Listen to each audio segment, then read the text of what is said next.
Questão número 5. Um automóvel faz uma viagem em 6 horas e sua velocidade escalar varia em função do tempo, aproximadamente como mostra o gráfico. A velocidade escalar média do automóvel na viagem é: letra A, 35 km por hora, B, 40 km por hora, C, 45 km por hora, D, 48 km por hora e E, 50 km por hora. Vamos então à solução da questão número 5, onde ele me dá um gráfico da velocidade aproximada de um automóvel em relação ao tempo numa viagem de 6 horas. Bom, vamos reparar o seguinte: já que ele quer a velocidade média, eu preciso de duas coisas. Eu preciso do espaço que ele percorreu em toda a viagem e eu preciso do tempo que ele gastou em toda a viagem. Bom, uma das coisas eu já tenho, que é o tempo, né? Na verdade, o tempo é bem simples porque na viagem toda ele gasta 6 horas. Isso está bem claro para mim. Está mostrado no gráfico, inclusive no enunciado ele fala que ele gasta 6 horas. Então ele sai de 0 hora até 6 horas. Esse é o movimento dele. A questão toda é o espaço, ok? Que é a distância. Repare que ele mantém uma velocidade constante durante alguns intervalos de tempo. Por exemplo, de 0 a 2 horas, 30. De 2 a 3 horas ele parou, a velocidade é nula, tá? Ele está parado, então ele não caminha nada. E depois de 3 até 6 horas, ele resolveu aumentar a velocidade e andar a 60 km por hora.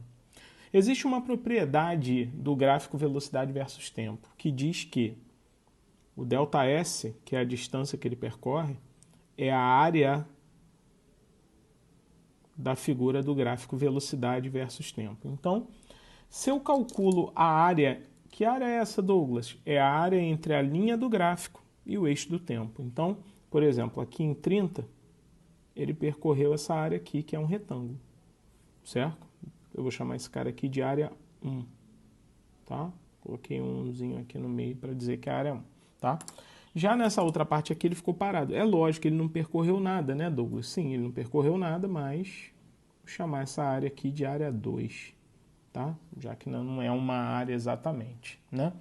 E, na verdade, existe a distância que ele percorre de 3 a 6, que é essa área aqui, ó. É esse retângulo aqui, ó, grandão, tá, gente? Sempre entre a linha do gráfico e o eixo do tempo. Essa área aqui eu vou chamar de 3, que é a distância percorrida de 3 a 6 horas.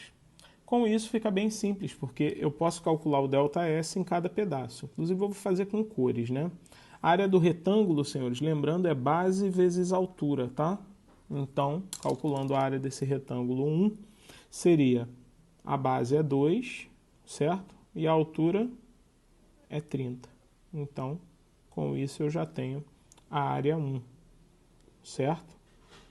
Calculando a área 2, nós temos também, então, a área de um retângulo. Douglas, que retângulo? Isso aí não é nada, né? Na verdade, nós temos a base, que é 1, que é o que ele anda de 2 a 3, vezes a altura, que é 0. Botando aqui para constar que existe uma área, ok? Mais a área 3, né? Que também é um retângulo, ok? Base, que é 3, que é o que ele anda de 3 a 6, vezes a altura, que é 60, ok? Essa é a área 3. Calculando, então, essas distâncias, né? Cada uma delas separadamente. Bom, 2 vezes 30, 60.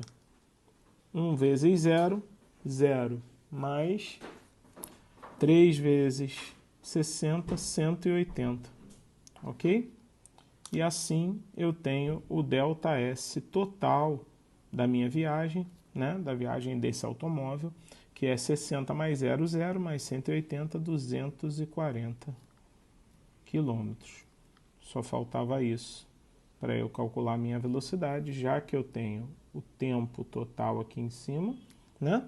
E eu vou calcular essa velocidade média durante toda a viagem. A velocidade média, então, durante toda a viagem, seria 240, que é a distância percorrida, sobre 6, né?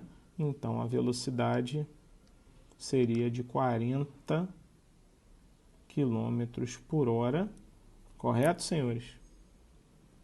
E o nosso gabarito é a letra B. Bom, o que significa essa velocidade média? Significa que ao invés dele ter feito velocidade de 30 nas primeiras 2 horas, parado de 2 a 3 horas, de 2 a 3, né? Depois de 3 a 6 ele mantivesse uma velocidade de 60, era melhor que ele tivesse feito toda a viagem com uma velocidade de 40 km por hora, que ele percorreria os mesmos 240 km nessas 6 horas. Ok? Grande abraço, senhores. Até a próxima.